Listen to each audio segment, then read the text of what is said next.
Friends, ಎಲ್ಲರೂ ಇದ್ದೀರಾ? Friends, ಇವತ್ತು ನೀವು ಕೇಳೋ ಕಾರಣಕ್ಕೆ ನಾನು ತಂದೂರಿ ರೋಟಿಯನ್ನ ಮಾಡಿ ತೋರಿಸ್ತಾ ಇದ್ದೀನಿ. ಯಾರು ಬೇಕಾದ್ರೂ ತುಂಬಾ ಸುಲಭವಾಗಿ ಫಸ್ಟ್ ಟೈಮ್ ತಂದೂರಿ ರೋಟಿಯನ್ನ ಮಾಡಬಹುದು. ಯಾವ ರೀತಿ ಅಂತ ತೋರಿಸ್ತೀನಿ. ಮೊದಲಿಗೆ ನಾವು ಒಂದು ಮೆಜರ್ಮೆಂಟ್ ಅನ್ನಾಗಿ ಮಾಡ್ಕೋಬೇಕು. ಒಂದು ಕಪ್ಪನ್ನ ನಾನು ಇಲ್ಲಿ ತಗೊಂಡಿದ್ದೀನಿ. ಇದಕ್ಕೆ ನಾನಿಲ್ಲಿ ಅರ್ಧ ಗ್ಲಾಸ್ ಆಗುವಷ್ಟು ಅಥವಾ ಒಂದು ಕಪ್ ಆಗುವಷ್ಟು ಹಾಲನ್ನ ಸೇರಿಸ್ಕೊತಾ ಇದ್ದೀನಿ. ಅಂದ್ರೆ ನಾನು ಹಾಲು ಮತ್ತೆ ನೀರನ್ನ ಸರಿಸಮವಾಗಿ ಇಲ್ಲಿ ತಗೋತಾ ಇದ್ದೀನಿ. ಪೂರ್ತಿ ಹಾಲಿಂದ ಮಾಡಿದ್ರೆ ತುಂಬಾನೇ ಸಾಫ್ಟ್ ಆಗುತ್ತೆ. ನಂತರ ಇದಕ್ಕೆ 1 ಚಮಚದಷ್ಟು ಸಕ್ಕರೆ, ರುಚಿಗೆ ತಕ್ಕಷ್ಟು ಉಪ್ಪನ್ನ ಇಲ್ಲಿ ಸೇರಿಸ್ಕೊತಾ ಇದ್ದೀನಿ. 2 ಚಮಚದಷ್ಟು ಇಲ್ಲಿ ಮೊಸರನ್ನ ಕೂಡ ನಾನು ಸೇರಿಸ್ಕೊತಾ ಇದ್ದೀನಿ. ಈಗ ನೋಡಿದ್ರಲ್ಲ, ಇದು 1 ಕಪ್ ಆಯ್ತು ಪೂರ್ತಿ. ಈ ಕಪ್ಲಿಂದಾನೇ ನಾನು ಪ್ರತಿಯೊಂದನ್ನು ಇಲ್ಲಿ ಮೆಜರ್ಮೆಂಟ್ ಅನ್ನಾಗಿ ಮಾಡ್ಕೊತಾ ಇದ್ದೀನಿ. ಈಗ ಇದು ಚೆನ್ನಾಗಿ ಕರಗಬೇಕು, ಹಾಗಾಗಿ ಚೆನ್ನಾಗಿ ಮಿಕ್ಸ್ ಮಾಡ್ಕೊಳ್ಳಿ. ಈ ರೀತಿ ಮಿಕ್ಸ್ ಮಾಡ್ಕೊಂಡು ಈಗ ಇದನ್ನ ಸೈಡ್ ಗಿಡನ. ನಂತರ ನಾನು ಅದೇ ಕಪ್ಲಿಂದ 2 ಕಪ್ ಆಗೋಷ್ಟು ಗೋಧಿ ಹಿಟ್ಟನ್ನ ತಗೋತಾ ಇದ್ದೀನಿ. ನೀವು ಬೇಕಂದ್ರೆ 1 ಕಪ್ ಆಗೋಷ್ಟು ಮೇದಾ ಹಿಟ್ಟು, 1 ಕಪ್ ಆಗೋಷ್ಟು ಗೋಧಿ ಹಿಟ್ಟನ್ನ ಕೂಡ ತಗೋಬಹುದು. 1 ಚಮಚ ಮಾತ್ರ ಇದಕ್ಕೆ ಮೇದಾ ಹಿಟ್ಟನ್ನ ಸೇರಿಸ್ತಾ ಇದ್ದೀನಿ. ಇದು ಆಪ್ಷನಲ್, ಬೇಕಂದ್ರೆ ಸೇರಿಸ್ಕೊಳ್ಳಿ, ಬೇಡ ಅಂದ್ರೆ ಸ್ಕಿಪ್ ಮಾಡಿ. ಸೇರಿಸೋದ್ರಿಂದ ಸ್ವಲ್ಪ ಹೋಟೆಲ್ ಸ್ಟೈಲ್ ಅಲ್ಲಿ ತುಂಬಾ ಚೆನ್ನಾಗಿ ಅನ್ಸುತ್ತೆ, ಮಾಡೋಕ್ಕೂ ಕೂಡ ಈಸಿ ಆಗುತ್ತೆ.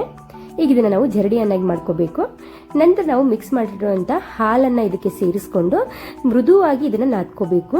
ಇಲ್ಲಪ್ಪ ಅಂದ್ರೆ ಒಂದು 20 ನಿಮಿಷ ಇದನ್ನ ನಾವು ಚೆನ್ನಾಗಿ ಹಿಟ್ಟನ್ನ ಕಲಿಸ್ಕೊಂಡು ನಾದ್ಕೋಬೇಕು. ಈಗ ನಾನಿಲ್ಲಿ ಮತ್ತೆ ಸ್ವಲ್ಪ ನೀರನ್ನ ಇದಕ್ಕೆ ಸೇರಿಸ್ಕೊತಾ ಇದ್ದೀನಿ. 1/4 ಕಪ್ ಅಥವಾ ಅರ್ಧ ಕಪ್ ಆಗೋಷ್ಟು ನೀರನ್ನ ನೀವು ಸೇರಿಸ್ಕೊಂಡ್ರೆ ಸಾಕು.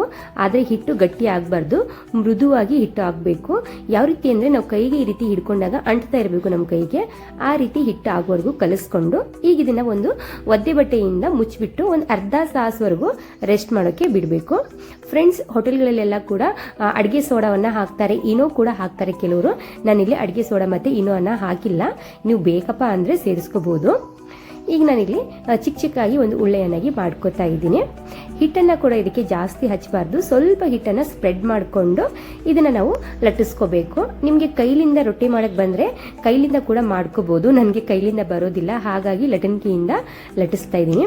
ಸ್ವಲ್ಪ ಇದು ಅಂಟುತ್ತೆ, ಪದೇ ಪದೇ ನಾವು ಅದನ್ನ ಓಪನ್ ಮಾಡಿ ಮಾಡಿ ಮಾಡಿ ಲಟ್ಟಿಸ್ತಾ ಇರಬೇಕು.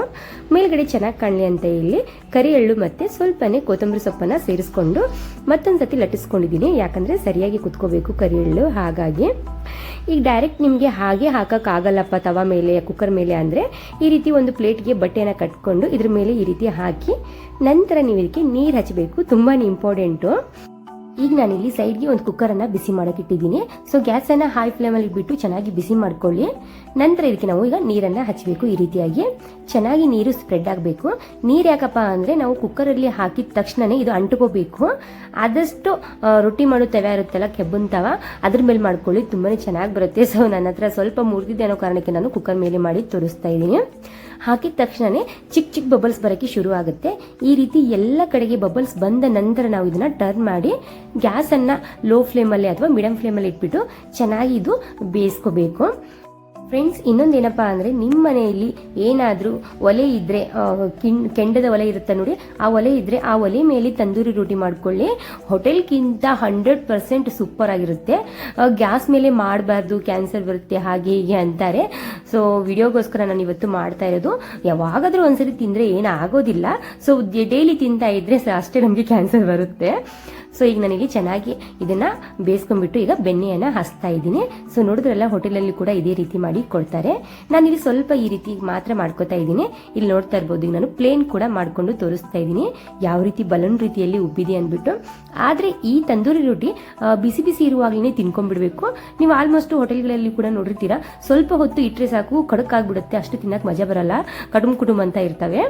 ಸೊ ಹಾಗಾಗಿ ನಾ ಏನ್ ಮಾಡ್ತೇನಪ್ಪ ಅಂದ್ರೆ ಮನೆಯಲ್ಲಿ ಒಂದ್ ಸ್ವಲ್ಪ 4 1 5 ಎಲ್ರಿಗೂ ಒಂದೊಂದು ಬರೋ ರೀತಿಯಲ್ಲಿ ತಂದೂರಿ ರೋಟಿಯನ್ನ ಮಾಡಿ ಮಿಕ್ಕಿದ ಹಿಟ್ಟನ್ನ ಎಲ್ಲ ನಾನು ಈ ರೀತಿ ಪ್ಯಾನ್ ಮೇಲೆ ಬಿಸಿ ಮಾಡ್ಕೋತೀನಿ.